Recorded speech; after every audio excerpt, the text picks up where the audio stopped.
This is a story about cruelty from all sides in the criminal justice system. My name is Jesse, and I spent 19 years in the Virginia prison system. And back in 2002, I had just been arrested, and I was sitting in the county jail.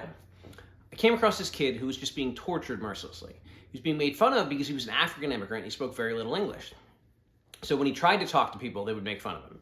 When he would go walk by crowds of people, they would make like clicking noises like that was his tribal tongue. Remember the first time I saw it, it was a group of white guys, and I was like, that ain't gonna fly. Like, the black dudes are gonna have his back. But no, the black guys were making fun of him just as much as the white guys. So he was basically totally isolated, and I don't like seeing bullies, and I don't like people getting picked on because I was picked on. So I went out of my way, I walked up and I introduced myself. We tried to talk, but the only thing I could get out of this situation was he said he was accused of assaulting somebody. And so I was watching all these people make fun of him and hearing him say that. My mind jumped to like, oh, he must have assaulted a kid. Like, he must have some messed up charges. Like, I got to step back. I'm not going to deal with him. And so he was totally isolated. And looking back, I feel so much guilt about this because I jumped to that conclusion. Like, I wasn't mature enough to like examine. I did everything wrong. The only person who cared about him was a chaplain who would come in and check on him and check on him and check on him and finally managed to find out the whole story.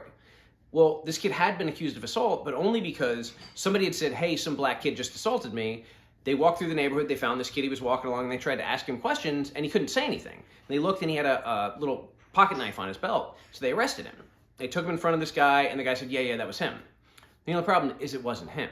So the guy later admitted he knew that was not the person, but he didn't want to come back and change his story because he was afraid to be charged with perjury. So this kid was sitting in the jail, waiting to go, when the person who had accused him knew he was innocent and knew he was sitting in the jail.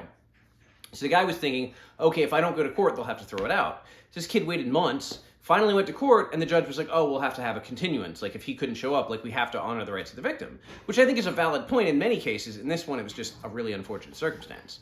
So then the guy didn't show up to the second hearing. Again, he's been sitting in jail for months, being tortured by the other kids, though I have to admit, things did get better when everybody found out what his situation was. Like, there was a lot more sympathy. You still had some of the young guys who were just being real a-holes, but for the most part, his situation got better.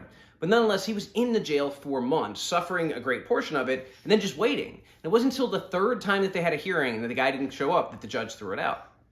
So we had people in the jail making fun of this guy and torturing him because he was different. We had the guy who knew he was innocent allowing him to sit in jail and suffer because he was worried about himself. And we had a court system that unfortunately didn't have the ability or the time or the willingness to discern what was actually going on. So we had this basically poor immigrant kid who was in the wrong place at the wrong time who had the worst of that situation for months on end.